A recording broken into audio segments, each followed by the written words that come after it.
First of all, happy 2021. Pillar closed 2020 with a bang by introducing WBTC Cafe in wallet, allowing people to use Bitcoin with Ethereum, particularly taking advantage of 2020's most notable crypto craze, DeFi.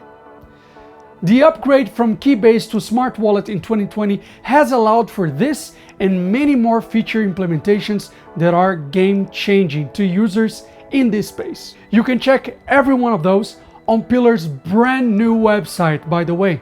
You'll see that it's not just about piling up services onto one place, but also streamlining the user experience, opening the doors of crypto for those spectating. The WBTC Cafe in the Pillar wallet reflects that exact mindset. It is a painless process, simpler than previous alternatives, also with the clear advantage of having everything in one place. In order to explore what it means to carry the power of Bitcoin coupled with the possibilities of Ethereum, we are now chatting with Loong from Ren Protocol, one of the minds behind WBTC Cafe. Hey man, how's it going? Hi, my name is Loong. I'm the Chief Technology of the Ren project and also one of the co-founders, and I've been working on it for the past 3 years. Can you tell me a little bit of Ren's inception? What made you see the need for the services you created in the first place? Sure.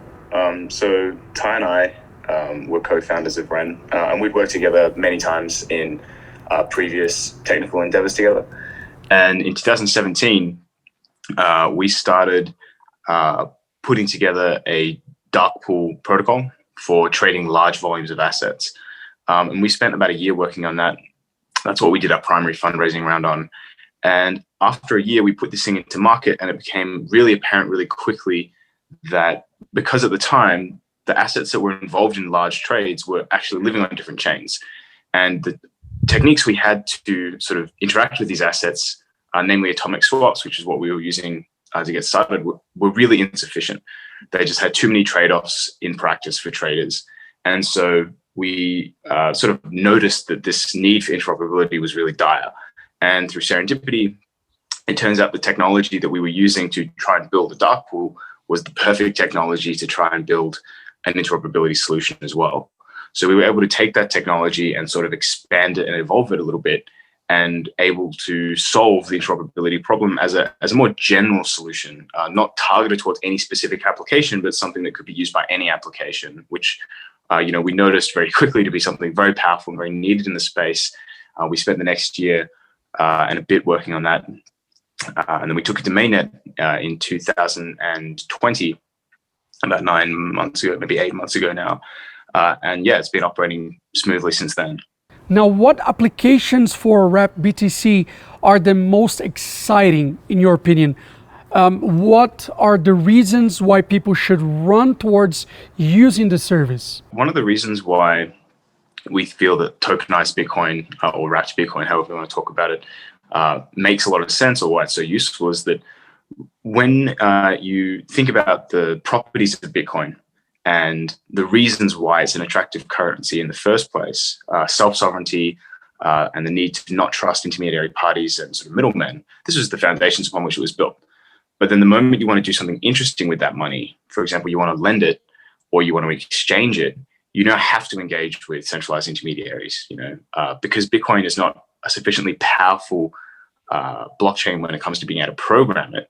You have to basically take that Bitcoin and put it into a centralized exchange, or you have to, put it into some other sort of centralized system.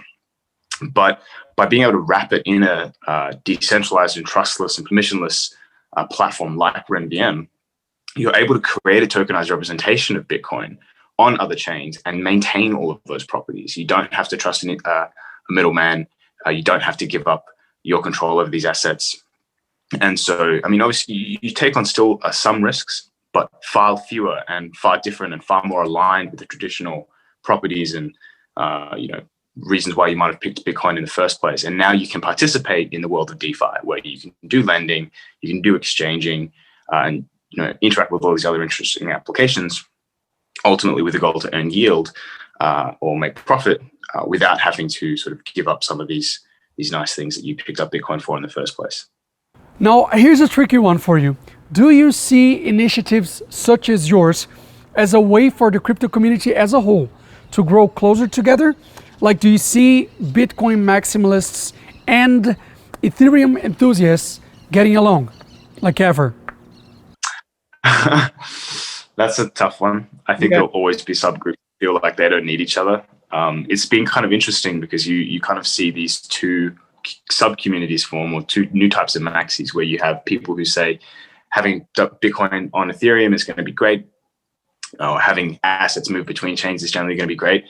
But you also have the Bitcoin maxis who say, no, we don't need Ethereum. But then you also actually have the Ethereum maxis who say, no, we don't need Bitcoin.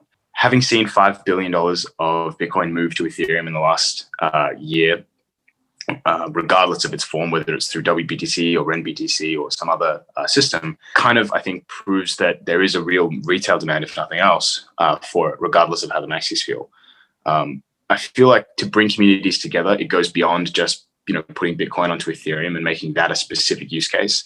That is a specific use case of Ren VM and the Ren project, but actually the project goes far beyond that, and you can interact with any assets moving between any chains. And I feel like that's really where we'll see communities kind of come together and start realizing that there doesn't have to be these separations and these silos. And in fact, you can build one application that actually lives across multiple chains simultaneously. And I think that's when we'll start seeing more cohesion between these different communities. Yeah, I know. I'm hoping for the same thing.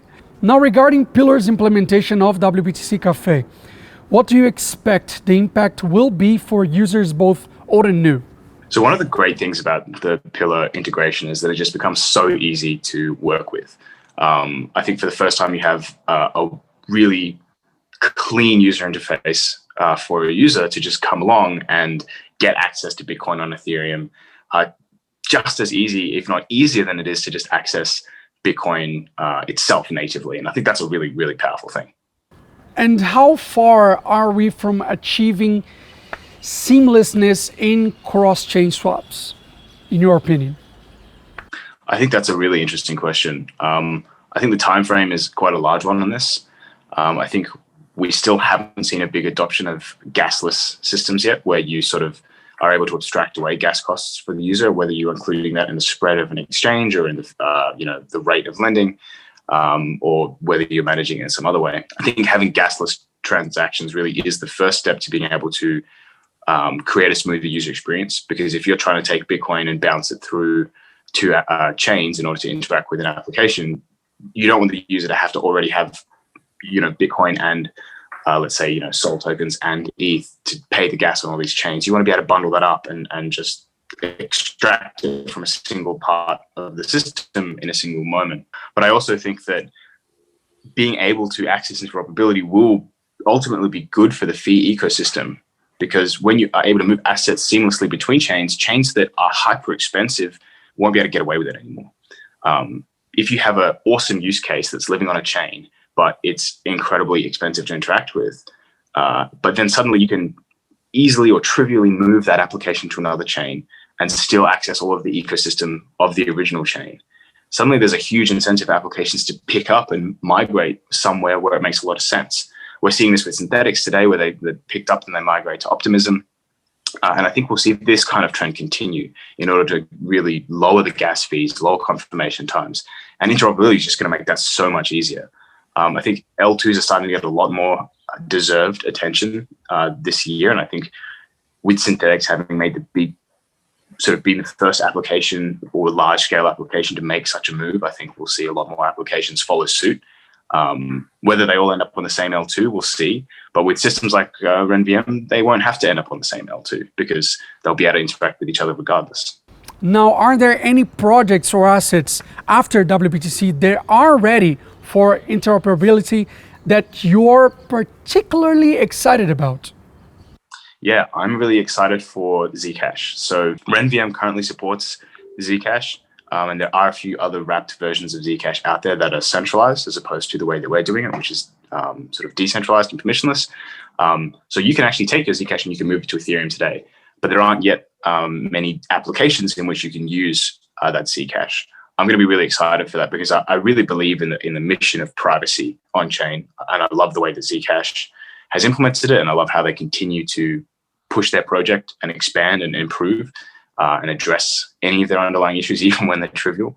And I think being able to take a zero knowledge currency like this that protects your privacy, which is a fundamental part of protecting your sovereignty, being able to move that to Ethereum and then interact with applications there and then put that money to work in a way that potentially keeps you anonymous or keeps your privacy rights is going to be really, really cool to see. And it's one of the use cases that I'm really excited for. And it's why we decided to support Ren Zcash, even if there wasn't already a big demand for it, because we believe that demand is definitely going to arrive. And even if it doesn't, Zcash is just such an interesting and unique use case with respect to that. No other coins that we support right now or are planning to support in the near future are private in any way. And trying to understand how interoperability interplays with privacy is a really, really interesting problem. To close it off, what are your wishes for 2021? I wish to see Bitcoin move to other chains beyond just Ethereum. Ren Protocol already supports Binance Smart Chain, but see its way to the Polkadot ecosystem, to the Avalanche ecosystem, to the Solana ecosystem, and start seeing assets move between those ecosystems as well with each other. So being able to take ERC20s and put them onto Solana, or take Solana's equivalent of ERC20s and put them onto Ethereum. I think this is really the next big stage for interoperability. But I think as part of that, and I guess something that's more relevant to projects like Pillar, I think I'm really excited to see the first, what I might call proper multi-chain wallet for users, where they can hold all of their assets, regardless of which chain they're for, in one place, have self-sovereignty, have it be trustless, have it be permissionless, and then still, despite that, be able to access any application on any chain as if that's where the assets actually lived in the first place. So, being able to take Phil and Bitcoin and Zcash and ETH and ERC20s and Solana all in one wallet, but then be able to take any of those assets and put them into Uniswap without even necessarily thinking about the fact that there's some wrapping or interoperability happening under the hood. Because at the end of the day, that's real interoperability, where users finally get to the stage where they don't have to think about the underlying technology, just in the same way that we use the web today. Loong, thank you so much for coming, and Happy New Year. This feature opens up avenues for Bitcoiners to join Ethereum and for Ethereums to pack the punch BTC carries. And what better way to do that than in a safe and simple to use environment that is Pillar. Download yours clicking here or in the link down in the description. Here's to a much brighter 2021. May we keep innovating and moving forward together. Now let the bulls out. See you next time.